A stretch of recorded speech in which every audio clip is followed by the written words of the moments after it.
ఏదన్నా మీరు టూరిజంలో వర్క్ చేస్తున్నారు కదా కర్ణాటక హంపీలో. మీకు తెలిసింది చెప్పండి. ఈ విరూపాక్ష టెంపుల్ గురించి, సరస్వతి టెంపుల్ మీరు ఎక్కడెక్కడ ప్లేసెస్ విజిట్ అయ్యారు? హంపి చూడాలంటే మనకి మినిమం ఒక 3 days అని కావాలా. ఎందుకంటే చాలా ప్లేసెస్ ఉన్నాయి ఇక్కడ. 1200 టెంపుల్స్ ఉన్నాయి. సో మెయిన్గా వచ్చేసి ఒక 15 టెంపుల్స్ మీరు చూడొచ్చు బైక్లో, అని మిగతాన్ని బై వాక్లో చూడాలా. ఎందుకంటే హంపి అనే ఒక చిన్న సామ్రాజ్యం కాదు, ఇది పెద్ద సామ్రాజ్యం. టోటల్ సౌత్ ఇండియా మొత్తమే విజయనగర సామ్రాజ్యం అప్పట్లో. సో బహుమని సుల్తాన్ అటాక్ చేసినప్పుడు 1565 బటల్ ఆఫ్ తాలికోట్లో అన్ని టెంపుల్స్ అని డిస్ట్రాయ్ చేసినారు. సో ఇప్పుడు చూస్తున్నది ఎక్కడ కూడా పూజ జరగదు మనకి విజయనగర హంపిలో. ఒక టెంపుల్గా మాత్రమే పూజ చేస్తున్నది విరూపాక్ష టెంపుల్ దగ్గర. ఎందుకంటే అక్కడ ఉన్న శివలింగం ఉంది కదా, అది స్వయంభూ లింగం అని. ఎందుకంటే బహుమని సుల్తాన్ చాలా అటాక్ చేసింది కదా, విష్ణు టెంపుల్ని అటాక్ చేశారు. ఎందుకంటే విష్ణు వచ్చేసి ఆభరణ ప్రియుడు, శివుడు వచ్చేసి అభిషేక ప్రియుడు. అందుకనే బహుమని సుల్తాన్ ఏం చేసింది కదా, ఎక్కువ విష్ణు టెంపుల్ని డిస్ట్రాయ్ చేసినారు. వాళ్ళకి ఇంటెన్షన్ ఏమంటే ఇక్కడున్న ముత్తు రత్నాలు వజ్ర వైడూర్యాలు తీసుకుని వెళ్తారు.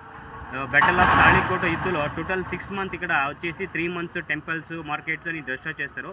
ఇంకా 3 months ఉంటాయి కదా, ఇక్కడున్న ముత్తు రత్నాలు తీసుకుని వెళ్ళడానికి టైం పడుతుంది. ఎందుకంటే 6 months చేస్తాం sir 1565 battle of Talikota. Okay.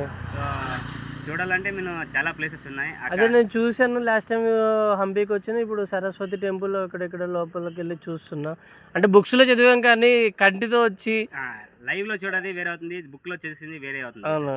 మనం ఏం ప్రాక్టికల్ ఏం చేస్తాం కదా, అక్కడ చూస్తేనే వెళ్తాం. ఊళ్ళగా వచ్చి చూసుకొని వెళ్తే ఉత్త రాయి చూసి రాయి వెళ్తాం. ఒక్కొక్క రాయిలో కూడా కథలు ఉన్నాయి సార్, ఒక్కొక్క ఆర్ట్ ఉంటుంది సార్. నేను ఇప్పుడు హజారామ టెంపుల్ ఉంది, అక్కడ వెళ్తే మీకు రామాయణం మనం ఎక్కడి నుంచి స్టార్ట్ అయింది ఎక్కడికి ఎండ్ ఉంది అని అక్కడ టెంపుల్ పైన మొత్తం వాళ్ళు కార్వింగ్ చేస్తున్నారు. విజయనగర సామ్రాజ్యంలో మన ఇండియాలో 2 మహాగ్రంథాలు ఉన్నాయి, ఒకటి మహాభారతం, ఇంకొకటి రామాయణం అని.